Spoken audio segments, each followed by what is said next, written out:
Bonjour tout le monde, je vous fais un court vidéo parce qu'aujourd'hui, le Fonds de solidarité a annoncé la fin des cotisations par prélèvement bancaire. Ils avaient annoncé précédemment la fin des cotisations forfaitaires. Donc, la seule possibilité maintenant de faire de nouvelles cotisations au Fonds de solidarité, de s'inscrire à de nouvelles cotisations, c'est en faisant des prélèvements sur notre paye. Et c'est prévu en ligne. La procédure est assez simple. Je vais vous la montrer ce matin. Tout d'abord, vous vous rendez sur le site du Fonds de solidarité, l'adresse étant fonds.ftq.com, fondsftq.com, et vous vous connectez si vous avez déjà un compte. Sinon, vous créez un compte. C'est très simple. C'est très user-friendly. Une fois rentré dans votre compte, vous arrivez ici, pas ici, mais vous venez sur mon compte, cotiser. Et vous allez arriver à cette page-là. De quelle façon souhaitez-vous cotiser? Vous sélectionnez par retenue sur le salaire.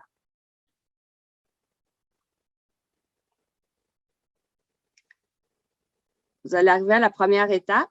Ils vont vous demander le nom de votre employeur. Je vais entrer Multiprêt Hypothèque Bromont. Ici, on peut soit entrer l'adresse ou y aller là, avec le chercheur intelligent d'adresse de Poste Canada. Donc, si vous avez un numéro de loyer, vous mettez le numéro de loyer ou de bureau, le plus c'est votre employeur. Comme ici, mon bureau, c'est 201, l'adresse, 26 boulevard Bromont. C'est important là, de mettre le numéro de bureau avant, suivi d'un tiret, et l'adresse. Donc, 201 boulevard de Bromont. Excusez-moi. On continue. Vous mettez le numéro au travail. Si vous l'avez, ils vont pouvoir contacter. Ils vous demandent est-ce que vous êtes membre d'un syndicat ou non. Vous sélectionnez oui ou non. Vous faites continuer. Ici, ils vous demandent combien vous voulez faire prélever. Premièrement, est-ce que vous voulez faire prélever par un montant fixe sur votre paye, à chacune de vos payes? Est-ce que vous voulez faire prélever un pourcentage de votre paye? 10 5 Et est-ce que vous voulez faire prélever un montant par heure travaillée? Ce qu'il faut savoir, c'est que pour avoir le crédit, le maximum qu'on peut cotiser par année, le crédit, on peut l'avoir sur un maximum de 5 000 $ par année. Donc, on n'a pas avantage à aller au-delà de ce montant-là, puis je crois qu'il ne vous le permettrait pas d'aller au-delà de ce montant-là. Puis, vous avez aussi un calculateur, là, si vous voulez voir, là, faire des calculs, savoir combien vous pouvez cotiser, puis combien d'économies ça va vous donner, là, vous entrez votre revenu annuel, la fréquence de vos payes, le montant, la cotisation maximale que vous pouvez faire là, pour arriver à 5 000 $. Puis, ça va vous donner, si je prends après, par exemple, quelqu'un qui gagne entre 50 et 90 000, qui est payé une fois aux 2 semaines, qui voudrait mettre un montant de 200 $.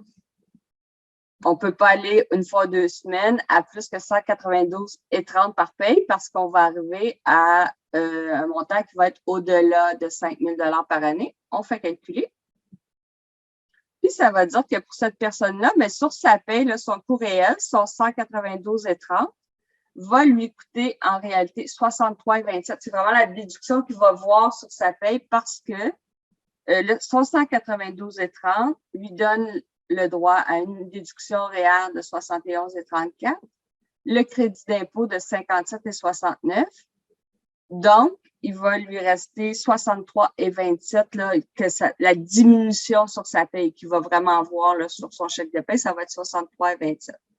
Fait que si on retient 192,30, je viens dans le montant, saisissez un montant, je mets mon 192,30. Je fais continuer.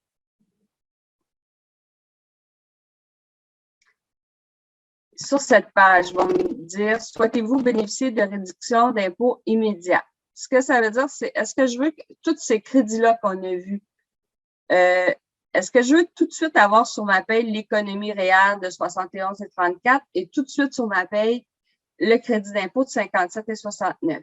Donc, dans ce cas-là, si j'accepte les deux crédits, ce que je vais avoir diminué sur ma paye, c'est de 63,27. Je pourrais décider de vouloir seulement prendre la déduction réelle. Ça serait le cas de quelqu'un qui a fait le RAP au Fonds de solidarité, qui doit rembourser son RAP au Fonds de solidarité, puis qui n'a plus le droit de reprendre le crédit, mais il demanderait seulement que la déduction réelle. On peut aussi demander que le crédit d'impôt, là, selon notre dossier, ce qu'on préfère, ou on peut demander tout simplement aucune déduction sur la paye. Ça veut dire que le 192,30 va être prélevé au complet sur notre paye. Ça va vraiment être ça, la diminution de notre dépôt ou notre chèque de paye. Et on va récupérer les économies d'impôt en fin d'année quand on va faire nos déclarations d'impôt. Donc, on a vraiment là, les options sur cette page-là. Je veux avoir ma déduction plus mon crédit. Je veux avoir ma déduction réelle seulement, mon crédit seulement ou aucune déduction. Dans ce cas-là, si je sélectionne aucune, ça veut dire qu'à la fin de l'année, je vais avoir, ça va se balancer dans ma déclaration d'impôt. Je vais récupérer mes crédits et mes économies d'impôt au moment de produire. Puis, on arrive à la page de confirmation, valider si les informations qui sont là sont bonnes. Vous faites continuer et à partir de là, le Fonds de solidarité va envoyer là, la documentation à votre employeur pour mettre en place la retenue sur votre paye. C'est aussi simple que ça, c'est vraiment pas compliqué, mais ne tardez pas parce qu'on ne sait pas combien de temps encore ça va durer, combien de temps ça va être possible. Le fonds reçoit énormément de cotisations. C'est possible qu'à un moment donné, il décide qu'on ne peut plus s'inscrire aux cotisations salariales. Donc, agissez rapidement, c'est des belles économies d'impôt. Bonne journée.